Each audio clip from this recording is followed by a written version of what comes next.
నమస్కారం. ఈనాటి కార్యక్రమంలో మనం చాలా ఇంపార్టెంట్ విషయం మాట్లాడుకుందాం, చర్చించుకుందాం, తెలుసుకుందాం కూడా. అదేంటి అంటే ఆరోగ్యపరంగా, వైద్యపరంగా మన ప్రధానమంత్రి శ్రీ నరేంద్ర మోడీ గారు ఎన్నో రకాల పథకాలను ప్రవేశపెట్టారు. అందులోని ముఖ్యంగా ఆయుష్మాన్ భారత్ అనేది. ఈ ఆయుష్ మిషన్ కింద ఈ శాఖలో ఏమేం పథకాలు వస్తాయి అనే దాని గురించి మనం ఈరోజు మాట్లాడుకుందాం. మనకి ఈ ఆయుష్మాన్ మిషన్ గురించి ఏ శాఖలో పథకాలు ఉన్నాయి వాటి గురించి మనతో మాట్లాడడానికి ఈరోజు మనతో పాటు మన స్టూడియోలో ఉన్నారు డాక్టర్ వై రత్న ప్రియదర్శిని గారు, మెడికల్ ఆఫీసర్, ఆయుష్ డిపార్ట్మెంట్ నుంచి విచ్చేశారు. మరి ప్రియదర్శిని గారు మనకి ఈ ఆయుష్ శాఖలో ఉన్న పథకాల గురించి వివరిస్తారు. మరి డాక్టర్ గారితో మాట్లాడద్దాం. నమస్కారం అండి. నమస్తే అండి మేడం, అసలు ఈ ఆయుష్ శాఖలో ఎటువంటి పథకాలు అనేవి అమల్లో ఉన్నాయి, వాటిని ఏవే ఉన్నాయనే దాని గురించి చెప్పండి. ముఖ్యంగా అండి ఆయుష్ అంటే ఆయుర్వేద, యోగా, యునాని, సిద్ధ, హోమియోపతి. ముఖ్యంగా ఈ డిపార్ట్మెంట్లో అంటే ప్రజలలో ఇప్పుడు ఆయుష్ సిస్టమ్స్ మీద ఎక్కువ మక్కువ ఇంట్రెస్ట్ కలిగిందనమాట. సో కేంద్ర ప్రభుత్వం మన ప్రియతమ ప్రధానమంత్రి నరేంద్ర మోడీ గారు ఈ ఆయుష్ విభాగానికి సెపరేట్ మంత్రిత్వ శాఖ గవర్నమెంట్ ఆఫ్ ఇండియాలో సెపరేట్ మినిస్ట్రీని ఏర్పడటం జరిగింది. ఎందుకంటే ఈ సాంప్రదాయ వైద్య విధానాలు మన జాతీయ వారసత్వ సంపద లాంటివి. వీటిని కాపాడుకోవాలి, ప్రతి ఒక్కరు ఉపయోగించుకోవాలి. ఎటువంటి దుష్ఫలితాలు లేనటువంటి వైద్య విధానాన్ని ప్రజలందరూ చేరువు కావాలనే ఉద్దేశంతో దీన్ని ఏర్పడటం జరిగింది. అయితే ఈ ఏర్పడినటువంటి ఆయుష్ మంత్రిత్వ శాఖ ద్వారా ప్రత్యేకంగా నేషనల్ ఆయుష్ మిషన్ అనేటువంటి ఒక కార్యక్రమం జరుగుతోందన్నమాట. ఈ నేషనల్ ఆయుష్ మిషన్ కూడా ఆయుష్మాన్ భారత్ నేపథ్యంలోనే ఆ కార్యకలాపాలు అనేవి జరుగుతూ ఉన్నాయి. ముఖ్యంగా ఈ నేషనల్ ఆయుష్ మిషన్ అనేటువంటి ఒక మిషన్ లాగా, అంటే ఒక యుద్ధ ప్రాతిపదికన మన కేంద్ర ప్రభుత్వం ఎట్లాగా, అలాగే కేంద్ర ప్రభుత్వం యొక్క సపోర్ట్తో రాష్ట్ర ప్రభుత్వం కూడా ఈ పథకాలను ముందుకు తీసుకెళ్తూ ఉంది. ఈ నామ్ నేషనల్ ఆయుష్ మిషన్ దీనిలో ముఖ్యంగా రెండు విభాగాలు ఉంటాయన్నమాట. మొదటిది ప్రజా సంక్షేమ, అంటే ఆరోగ్యపరంగా ప్రజలకు సంక్షేమ సేవ ఎలా జరుగుతుంది, ఎలా సర్వీస్ అందుతుంది అనేది ఒక విభాగం అయితే, రెండో విభాగం ముఖ్యంగా సంస్థాగతమైనటువంటి అంటే కళాశాలలు, ఫార్మసీస్, అలాగే పెద్ద ఆసుపత్రులు, 100 పడకల ఆసుపత్రులు, ఇట్లాంటి వాటికి మెరుగైన వైద్య సదుపాయాలు వెనక వాటికి ఫండింగ్ శాంక్షన్ చేసే విధంగా, వాటిని మెరుగుపరిచే విధంగా, ప్రజలందరూ అందుకునే విధంగా ఏర్పరిచే ఒక కార్యక్రమం ఇప్పుడు శరవేగంగా జరుగుతూ ఉందన్నమాట. అయితే మొదటిదైనటువంటి దానిలో ముఖ్యంగా Ayush health wellness centres, speciality wellness centres, 50 పడకల ఇంటిగ్రేటెడ్ అంటే ఆయుర్వేద, యోగా, యునాని, హోమియోపతి ఇవన్నీ కూడా ఒకే గొడుగు కింద వాటి సేవలు అందించే విధంగా అట్లాగా ఆల్రెడీ కాకినాడ, విశాఖపట్నం అట్లాంటి ప్రాంతాల్లో ఆల్రెడీ కన్స్ట్రక్షన్ స్టార్ట్ అయ్యి చాలా వరకు అయిపోతూ ప్రజలకు రాబోయే తొందరలోనే అందుబాటులోకి వస్తుంది. అట్లాగే రెండో విభాగమైనటువంటి కళాశాలలో అంటే విద్యార్థులకు అన్ని లైబ్రరీ అవ్వచ్చు, కళాశాలలో సదుపాయాలు అవ్వచ్చు, అట్లాగే క్లాస్ రూమ్స్ అవ్వచ్చు, అట్లాగే వైద్య కళాశాలకు అనుసంధానమైనటువంటి ఆసుపత్రుల్లో వాటికి మౌలిక సదుపాయాలు అవ్వచ్చు, అన్ని విధాలుగా ఇంకా మెరుగైన వైద్య సేవలు అందించే దిశలో ఈ నేషనల్ ఆయుష్ మిషన్ అనేది వెళ్తూ ఉందన్నమాట. మేడం, ఇప్పుడు ఆయుష్మాన్ భారత్ అనే ఈ మహత్తర కార్యక్రమంలో ఆయుష్ వైద్య సేవలు అంటే ఏంటి, ఈ వెల్నెస్ సెంటర్స్ అంటే అవి ఎక్కడున్నాయనేది చెప్తారా? అలాగే అమ్మా, ప్రభుత్వ ఆయుర్వేద, హోమియో, యునాని, యోగా డిస్పెన్సరీస్ అనేవి ఏవైతే ఉన్నాయో వాటిని ఆయుష్ వెల్నెస్ సెంటర్స్ కింద కన్వర్ట్ చేసి వాటిని మెరుగై ఇంకా రెనోవేట్ చేసి బాగా అంటే ఒక కార్పొరేట్ స్థాయిలో అందరికీ అందుబాటులో ఉండేలాగా జరుగుతున్నాయన్నమాట. ఇది మొత్తం మన రాష్ట్రంలో 121 శాంక్షన్ అయి ఉన్నాయి. అందులో 91 ఆల్రెడీ అధునాతన హంగులతో చాలా అద్భుతమైన మంచి మెరుగైన సేవలు అందించడానికి రెడీగా ఉన్నాయి. అది మొదటి ఫేజ్లో అయిపోయింది ఆల్మోస్ట్. రెండవ ఫేజ్లో ఇంకో 25 దాకా 30 దాకా వస్తూ ఉన్నాయి. నెక్స్ట్ ఫేజ్లో మేబీ ఇంకో 2 నెలల్లో అవి కూడా అయిపోతాయి.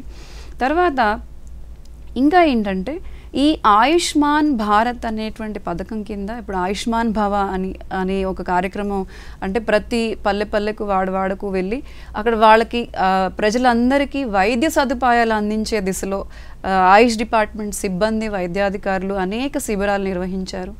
అలాగే ఆయుష్ గ్రామ్ అనేటువంటి ఒక కార్యక్రమం ఉందండి. ఇందులోనే ఈ ఆయుష్మాన్ భారత్ కిందే ఇది కూడా వస్తుందన్నమాట ఈ స్కీమ్. ఆయుష్ గ్రామ్ అంటే ఏంటంటే ప్రతి ఈ హెల్త్ వెల్నెస్ సెంటర్ అవ్వచ్చు, లేకపోతే ప్రభుత్వ డిస్పెన్సరీస్, ఆయుష్ డిస్పెన్సరీస్ ఏం చేస్తాయంటే ఒక ఎక్కడైతే ఎస్టీ ఎస్సీ పాపులేషన్ ఎక్కువ ఉన్నటువంటి ఒక గ్రామాన్ని ఎంచుకొని దానికి వీరు ఎప్పుడు కూడా అందుబాటులో వైద్య సేవలు క్యాంపులు పెడుతూ వాళ్ళకి ఆరోగ్యం పట్ల, ఆరోగ్య సంరక్షణ పట్ల మంచి అవగాహన అందిస్తూ, అట్లాగే వాళ్ళకి ఏంటంటే అందుబాటులో ఉండేటువంటి చిన్న చిన్న ఔషధ మొక్కలు, అలాగే కిచెన్లో ఉండేటువంటి మన వంటగదిలో ఉండేటువంటి అనేక ఔషధ గుణాలు ఉన్నటువంటి ఎన్నో వస్తువులు ఉంటాయి. మెంతులు అవ్వచ్చు, ధనియాలు అవ్వచ్చు, జీలకర్ర, వాటితో సింపుల్ ప్రతిదానికి ఒక చాలా పొటెంట్ హై పవర్ యాంటీబయాటిక్స్ లేకపోతే అట్లా వాడాల్సిన అవసరం చిన్న చిన్న రుగ్మతలకి, జలుబు అవ్వచ్చు, కొంచెం కడుపులో నొప్పి అవ్వచ్చు, లేకపోతే చిన్న చిన్న గాయాలు అవ్వచ్చు, కాలిన గాయాలు అవ్వచ్చు, ఇట్లాంటి వాటికి ఎలాగా వాళ్ళకి అందుబాటులో ఉండేటువంటి ఔషధ మొక్కలు, అలాగే వంటగదిలో ఉండేటువంటి చిన్న చిన్న ఏదైతే వస్తువులు ఉంటాయో వాటిని ఉపయోగించుకొని చక్కగా ఆరోగ్యంగా ఉండటానికి ఏమైతే ఉన్నాయో ఇవన్నీ కూడా ఆయుష్ గ్రామ్ అంటే ఒక గ్రామాన్ని ఆరోగ్య సంరక్షణ కోసం ఒక అవేర్నెస్, ఒక చైతన్యాన్ని కలిగించుకోవడానికి, ఆరోగ్యం వాళ్ళు ప్రతిదినం ఎట్లాగా ఒక లైఫ్ స్టైల్ని మెయింటైన్ చేస్తూ జీవనశైలి వ్యాధులను ఎలా తగ్గించుకోవాలి, ఇట్లాంటి విషయాలను అవగాహన కల్పించడానికి ఒక్కొక్క డిస్పెన్సరీ సుమారుగా 211 డిస్పెన్సరీస్ ఉన్నాయి మన రాష్ట్రంలో. ఈ ఆయుష్ గ్రామ్స్ కూడా అన్నీ ఇప్పుడు వాటి కార్యక్రమాలన్నీ జరుగుతూ ఉన్నాయండి. అట్లాగే అంగన్వాడీలలో అవ్వచ్చు, అట్లాగే స్కూళ్ళలో అవ్వచ్చు, పాఠశాలలో వాళ్ళకి పౌష్టిక ఆహారం గురించి, లేకపోతే వాళ్ళకి పరిశుభ్రత గురించి, వాళ్ళ ఆరోగ్య సంరక్షణ గురించి ఆయుష్ వైద్యాధికారులు కూడా వెళ్ళి వాళ్ళకి మంచిగా అవగాహన కల్పించేటువంటి శిబిరాలు అనేకం జరుగుతూ ఉన్నాయండి. ఆయుష్ వైద్య సేవలు ఏ విధంగా ప్రజలకు అందుతున్నాయి? ముఖ్యంగా జాతీయ ఆయుష్ మిషన్ అవ్వచ్చు, ఆయుష్మాన్ భారత్, ఇవన్నీ ఒక గొప్ప పథకాలండి. ప్రధానమంత్రి నరేంద్ర మోడీ గారికి ఈ సాంప్రదాయ వైద్య విధానాలంటే కూడా ఎక్కువ మక్కువ. అందుకని వీటిని ఇంకా వృద్ధిలోకి తీసుకొచ్చి, ఇంకా అభివృద్ధిలోకి తీసుకొచ్చి, ఎందుకంటే ప్రజలందరూ ఇప్పుడు ప్రకృతిగా మనకి న్యాచురల్గా దొరికేటువంటి రెమెడీస్ వైపే అందరూ కూడా ఎదురు చూస్తున్నారండి, ఇంట్రెస్ట్ చూపిస్తున్నారు. సో మరి అక్కడ డిమాండ్ ఉంది, ప్రజలలో కావాలి అనేటువంటి ఒక కోరిక ఉంది. సో వాడికి కావాల్సినట్లుగా మనం కూడా ఒక సదుపాయాలు, సౌకర్యాలు వాళ్ళకి అందుబాటులో ఉండేటువంటి సెంటర్స్ని తీసుకురావటం కూడా ప్రభుత్వం తరపున బాధ్యతగా మన ఈ డిస్పెన్సరీస్ అనేవి చేస్తున్నారండి. ఇందులో ముఖ్యంగా ఆయుష్ హెల్త్ వెల్నెస్ సెంటర్స్, అలాగే speciality health wellness centres, Ayush wellness centres and health wellness centres, Ayush వీటినే ఇప్పుడు ప్రధానమంత్రి ఆరోగ్య మందిరాలుగా పిలువబడుతున్నాయి అన్నమాట. ఈ ఆయుష్ హెల్త్ వెల్నెస్ సెంటర్స్లో ఏం జరుగుతుంది అంటే ముఖ్యంగా యోగా మరియు ఆయుర్వేద, యోగా యునాని, యోగా న్యాచురోపతి, అలాగే యోగా సిద్ధ, యోగా హోమియో, అంటే యోగాని కంపల్సరీగా ఇప్పుడు చూడండి మన అంతర్జాతీయ యోగా దినోత్సవాన్ని జరుపుకుంటున్నాం, జాతీయ ఆయుర్వేద దినోత్సవాన్ని జరుపుకుంటున్నాం. ఇవన్నీ ఏంటంటే అంతర్జాతీయంగా వీటి గుర్తింపు ఉన్నాయి. సో మన ప్రజలు కూడా, మన దేశ ప్రజలు కూడా దీన్ని బాగా ఉపయోగించుకోవాలనే ఉద్దేశంతో మన ప్రధానమంత్రి గారు ఏంటంటే ముఖ్యంగా ఈ ఆయుష్మాన్ భారత్ అనేటువంటి ఈ కార్యక్రమం నేషనల్ హెల్త్ పాలసీ అనే నేపథ్యంలో తీసుకురావడం జరిగిందండి. ప్రతి ఒక్కరికి ఆరోగ్య సంరక్షణ అనేది ప్రతి ఒక్కరి హక్కు. ప్రతి మారుమూల గ్రామం కూడా, ప్రతి మనిషి కూడా వాళ్ళకి కావాల్సినటువంటి ఆరోగ్యం సంరక్షించుకునేటువంటి సదుపాయాలు వాళ్ళకి కల్పించడం ప్రభుత్వ బాధ్యత, అందుకోవడం కూడా ప్రజల యొక్క హక్కు అది. సో అలాంటి ఒక నేపథ్యంలో అందరూ ఇప్పుడు సాంప్రదాయ వైద్య విధానాల వైపు ఎక్కువగా మక్కువ చూపిస్తున్నారు కాబట్టి సో ఈ ఆయుష్ హెల్త్ వెల్నెస్ సెంటర్స్ ముఖ్యంగా ఏంటంటే హెల్త్ ప్రివెన్షన్ అండ్ ప్రమోషన్, ఇప్పుడు మనకు ఒక పెద్ద వ్యాధి వచ్చింది అంటే ఒక దానికి ఈ ఆయుష్మాన్ భారత్లో ప్రైమరీ హెల్త్ సెంటర్స్ ఉన్నాయి, మనకి సబ్ సెంటర్స్ ఉన్నాయి, ఆ ఏరియా హాస్పిటల్స్ ఉన్నాయి, స్పెషాలిటీ హాస్పిటల్స్ ఉన్నాయి, డిస్ట్రిక్ట్ హాస్పిటల్స్ ఉన్నాయి, మెడికల్ కాలేజెస్ అనుసంధానమైనటువంటి స్పెషాలిటీ హాస్పిటల్స్ ఉన్నాయి. అవే కాకుండా కొన్ని దీర్ఘకాలిక వ్యాధులు అవ్వచ్చు, లేకపోతే ముందుగానే ఈ ఆయుష్ హెల్త్ వెల్నెస్ సెంటర్ల ముఖ్య ఉద్దేశం ఏంటంటే వ్యాధి రాకుండా ఆరోగ్యాన్ని సంరక్షించుకోవటం, ప్రివెన్షన్ అండ్ ప్రమోషన్. అంటే మన జీవన శైలి సరిగ్గా పాటించే విధంగా ఎవరు చెప్పాలి? ఇలా హెల్త్ వెల్నెస్ సెంటర్లో అది చాలా ముఖ్యం అన్నమాట. సగం మన వ్యాధి రాకుండా, ఆయుర్వేదం యొక్క పద్ధతి కూడా అదే, వ్యాధి రాకుండా స్వస్థుడు ఆరోగ్యాన్ని ఎలా నిలుపుకోవాలి. వచ్చిన తర్వాత ఎలాగో మనకి మెరుగైన సదుపాయాలు అందుబాటులోకి వచ్చాయి, కానీ రాకముందే మనం ఎలాంటి జీవన శైలి పాటించాలి, దినచర్య ఏంటి, ఋతుచర్య ఏంటి, ఇవన్నీ కూడా ఆయుర్వేద చికిత్సా పద్ధతులు అవన్నీ కూడా ఎట్లా అనేది ఈ ఆయుష్ హెల్త్ వెల్నెస్ సెంటర్లో తెలుసుకోవచ్చు. అట్లాగే వృద్ధాప్యజన్య వ్యాధులు అంటే ఇప్పుడు అందరికీ పెద్ద వయసు వచ్చేటప్పటికి మోకాళ్ళ నొప్పులు, నడుము నొప్పులు, ఇట్లా రకరకాల మానసిక సమస్యలు. ఇప్పుడున్నటువంటి ఈ స్పీడ్ యుగంలో ఎంతో ఆందోళన, స్ట్రెస్, దానికి కూడా యోగా చాలా ఉపయోగపడుతుంది. సో అవన్నిటిని నేర్పించే విధంగా ఈ ఆయుష్ హెల్త్ వెల్నెస్ సెంటర్స్ అనేవి ఉన్నాయన్నమాట. అలాగే స్పెషాలిటీ వెల్నెస్ సెంటర్స్. స్పెషాలిటీ అంటే ఏంటి? ఒక ప్రత్యేక విభాగం, పంచకర్మ, క్షారసూత్ర, ఉత్తరవస్తి, అంటే ఎక్కడో వేలు పెట్టి అంటే చూడండి అందుబాటులో ప్రధానమంత్రి గారు ఏంటి, ఎవరైతే ఎక్కువ ఖర్చు పెట్టలేకుండా వాళ్ళ ఆరోగ్యం కాపాడుకోవాలనుకున్న, వ్యాధులు నివారించుకోవాలనుకున్న వాళ్ళకి అందుబాటులో గ్రామాలలో, వాడలలో, పట్టణాలలో వారికి అందుబాటులో ఈ స్పెషాలిటీ వెల్నెస్ సెంటర్స్ వస్తున్నాయండి. పంచకర్మ వల్ల పక్షవాతం అవ్వచ్చు, స్పాండ్లైటిస్ అవ్వచ్చు, సోరియాసిస్ అవ్వచ్చు, ఇట్లాగా అనేక వ్యాధులకు మంచి చికిత్స ఈ స్పెషాలిటీ వెల్నెస్ సెంటర్స్లో ఎక్కువ రుసుము అంటే ఎక్కువ ఖర్చు లేకుండా చాలా తేలికగా అందుబాటులోకి ఈ సర్వీసెస్ అనేవి వస్తాయండి. మేడం, అదేవిధంగా మన రాష్ట్రంతో నేషనల్ ఆయుష్ మిషన్లో ఇతర అభివృద్ధి జరుగుతున్న విషయాలు అంటే ఆయుష్ హాస్పిటల్స్ కానీ, విద్యా సంస్థలు కానీ, ఫార్మసీల గురించి కొంచెం చెప్తారా? అలాగేనండి. ముఖ్యంగా ఆయుష్ డిపార్ట్మెంట్ ఇది స్పెషల్లీ నేషనల్ ఆయుష్ మిషన్, ఆయుష్మాన్ భారత్ ఈ పథకం కింద మనం ముందుగానే చెప్పుకున్నాము. ఒక భాగం ప్రజల సర్వీస్ ఓరియంటెడ్గా డిఫరెంట్ శిబిరాలు ఏర్పరచడం, Ayush health wellness centres, speciality wellness centres ఇవన్నీ చెప్పుకున్నాం కదా.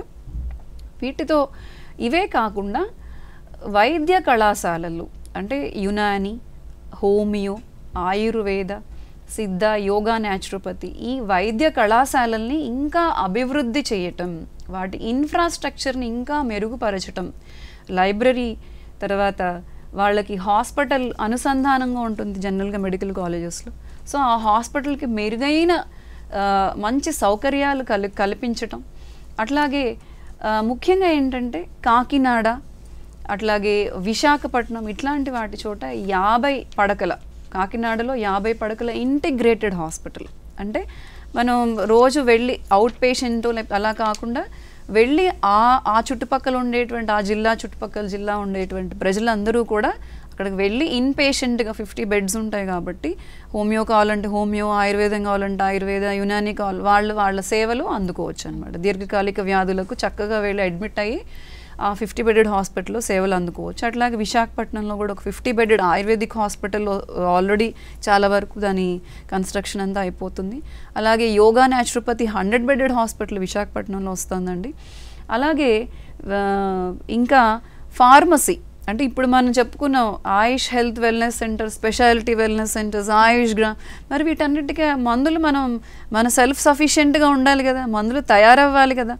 సో ఆ ఉద్దేశంతో ఆ దిశలో మనం చక్క పటిష్టంగా మన ఔషధాలను మనం తయారు చేసుకునే విధంగా ఇక్కడ ఫార్మసీని నెలకొల్పటం కూడా జరుగుతోందండి. అది కూడా త్వరలోనే అయిపోతుంది. మేడం, అదేవిధంగా ఆయుష్ సేవలో అసలు యోగా గురించి వివరిస్తారా? అలాగేనండి. ఇప్పుడు మనం ఇందాకడే చెప్పుకున్నాము, యోగా అనేది మన ప్రతిరోజు చెయ్యవలసినటువంటి ఒక గొప్ప సాధనం. ఇప్పుడు ప్రపంచ ఆరోగ్య సంస్థ ఏం చెప్తోందంటే ఆరోగ్యం అంటే ఏంటి? కేవలం నాకు జ్వరం లేదు, లేకపోతే నాకు ఏదో ఆ వ్యాధి లేదు ఈ వ్యాధి లేదు కాబట్టి నేను ఆరోగ్యవంతురాలని లేకపోతే ఆరోగ్యవంతుణ్ణి అనుకోవటం కాదు. మనకి శారీరకమైనటువంటి, మానసికమైనటువంటి, ఆధ్యాత్మికమైనటువంటి ఈ 3 రకాలుగా మంచిగా సౌండ్ ఉంటేనే, ఈ 3 రకాలుగా ఆరోగ్యంగా ఉంటేనే మనం సంపూర్ణ ఆరోగ్యం ఉన్నట్టు. అర్థమైందా? సో ఇప్పుడున్నట్టు మనం చాలా ఫాస్ట్ లైఫ్స్, ఎవరికి టైం లేదు. డే నైట్ ఎవరు 11, 12, 1 గంట వరకు వర్క్ చేసే పరిస్థితులు ఉన్నాయి. గబగబా టైంకి అందుకోవాలనేటువంటి హడావిడిగా చేసే పరిస్థితులు ఉన్నాయి. ఎంతోమంది సైకోసోమాటిక్ వ్యాధులకు గురవుతున్నారు. అంటే మానసికమైనటువంటి అనారోగ్యం వల్ల శారీరక వ్యాధులు, ఇప్పుడు సోరియాసిస్ అవ్వచ్చు. అట్లా ఏంటంటే వాళ్ళకి మెంటల్ స్ట్రెస్ ఎక్కువ అవడం వల్ల అది శరీరం పైన దాని యొక్క ప్రభావం చూపించి అనేక వ్యాధుల్ని కలిగిస్తుంది. సో మరి వాటికి సమాధానం ఏంటి అంటే యోగా అండి. ఎలాగ ప్రతి ఒక్కరూ కూడా, అంటే యోగా అంటే ఎక్సర్సైజ్ అనో ఒక ఫిట్నెస్ సాధనమనో అనుకోవడానికి లేదు. అర్థమైందా? మనకి మానసికమైన ప్రాణాయామ, ధ్యాన ఇట్లాంటివన్నీ చేయటం వల్ల మనకి మానసికమైనటువంటి ఒక దృఢత్వం, ఒక మంచి mental health, mental sound health అనేది లభిస్తుంది అన్నమాట. అయితే ఈ యోగా అనేది ఆయుష్ హెల్త్ వెల్నెస్ సెంటర్స్లో, అలాగే యోగా డిస్పెన్సరీస్ ఉన్నాయి ఆయుష్ డిపార్ట్మెంట్లో. ఆయుష్ హెల్త్ వెల్నెస్ సెంటర్స్లో ఒక ఫీమేల్, ఒక మేల్ యోగా శిక్షకులు ఉంటారండి. వారు ఫీమేల్ శిక్షకులేమో మరి చక్కగా ఆ గ్రామాలలో లేకపోతే చుట్టుపక్కల ఉండేటువంటి మహిళలను కానీ, పిల్లలను కానీ, తర్వాత మధ్య వయస్కులు కానీ వాళ్ళందరికీ చక్కగా యోగా నేర్పిస్తున్నారండి. ఎందుకంటే ప్రపంచం అంతా మన భారతదేశం వైపు ఎందుకు చూస్తుంది? మనకి ఎందుకంటే ఒక ట్రెజర్ ఉంది, ఒక వారసత్వ సంపద ఉంది, అదే యోగా, ఆయుర్వేద. సో అలాంటి యోగా ప్రపంచం అంతా చేస్తున్నారు. మరి మన భారతదేశంలో మనం కూడా ఆరోగ్యంగా ఉండాలి కదా. సో అట్లాంటి అవగాహన ప్రజల్లో కల్పించడం, వారికి నేర్పించటం, ప్రతిరోజు వారు యోగా చేసుకోవడానికి వీళ్ళు చక్కగా స్ఫూర్తిగా మోటివేట్ చేసి చేయించడం కూడా మా ఆయుష్ డిపార్ట్మెంట్ తరపున చేస్తున్నామండి. ఔషధ మొక్కలు కానీ, వాటిని పెంచడం కానీ, వీటి ఉపయోగాలు కానీ ఇవన్నీ జరుగుతున్నాయి అన్నారు కదా, వాటి గురించి వివరించి. అలాగే అండి, ప్రతి వెల్నెస్ సెంటర్లో కూడా ఔషధ మొక్కల్ని పెంచుతున్నారండి. పెంచడం అంటే ఊరికి అట్లా మొక్కలా వేయటం కాకుండా కంపల్సరీ వాటి నేమ్ బోర్డ్స్, ఇది ఈ మొక్క, అది చాలామందికి తెలుసు. ఫర్ ఎగ్జాంపుల్ ఒక గుంటగలగరాకు, ఏదైనా మనం ఒక ఆడపిల్లని ఎవరిని అడిగితే నాకు మంచి జుట్టు కావాలి అనుకుంటే ఆ గుంటగలగరాకు వాడమ్మా, దాన్ని చక్కగా ఆయిల్లో వేసి తయారు చేసుకోమ్మా అంటే మనకు తెలియకుండానే మనం అలా వెళ్తూ ఉంటాం, వాటిని తొక్కేసుకుని వెళ్తూ ఉంటాం, కానీ అదేంటో తెలీదు. అలాగే కొండపిండాకు అవ్వచ్చు, కలబందన అవ్వచ్చు, నేలవేమ అవ్వచ్చు, ఎందుకు మన లక్ష్మీదేవిగా పూజించుకునేటువంటి తులసమ్మ అవ్వచ్చు, తులసి మొక్క అవ్వచ్చు, వేప చెట్టు అవ్వచ్చు, వీటి ప్రతిదానికి ఔషధ గుణాలు ఉన్నాయి. సో ఇవి వాడడం వల్ల ఎటువంటి దుష్ప్రభావాలు ఉండవు. ఆ వైద్యుల యొక్క సలహాతో సంప్రదించి ఏ ఔషధ మొక్కని ఎట్లా వాడాలనే విధంగా తెలుసుకునే విధంగా ఈ వెల్నెస్ సెంటర్స్లో ఈ ఔషధ వనాలని, హెర్బల్ గార్డెన్స్ని ఏర్పడడం జరుగుతుందన్నమాట. ప్రతి వెల్నెస్ సెంటర్లో 20 నుండి 30 కనీసం వాళ్ళకున్న ప్లేస్ని బట్టి కొంతమంది 50-100 మొక్కలు కూడా పెంచుతున్నారు. సో వాటిని చక్కగా ఈ మొక్క దీనికి ఉపయోగపడుతుంది, ఈ వ్యాధిలో దీన్ని ఇట్లా వాడుకోండి, దీన్ని ఇన్ని పాళ్లలో ఈ విధంగా వాడుకోవాలనేటువంటి వివరణ తెలియచేస్తూ అందరికీ ఈ ఔషధ మొక్కలు హెర్బల్ గార్డెన్ ఏర్పాటు చేయటం కూడా జరుగుతుందన్నమాట. డాక్టర్ గారు, అసలు ఈ జాతీయ ఆయుష్ మిషన్ అంటే ఏంటి, వాటి కింద ఏమేమి పథకాలు వస్తాయి, అసలు ఆ పథకాల ద్వారా ఎంత లబ్ధి పొందొచ్చు, వెల్నెస్ సెంటర్స్ ఎక్కడెక్కడ ఉన్నాయి, వైద్యశాలలు ఏం చేస్తున్నారు, వీటన్నిటి గురించి అసలు ఈ మిషన్ గురించి ప్రజల్లో అవగాహన కల్పించడానికి మీ వంతుగా ఎంతో చక్కగా తెలియజేశారండి. ధన్యవాదాలు. థ్యాంక్ యూ అండి. నమస్తే.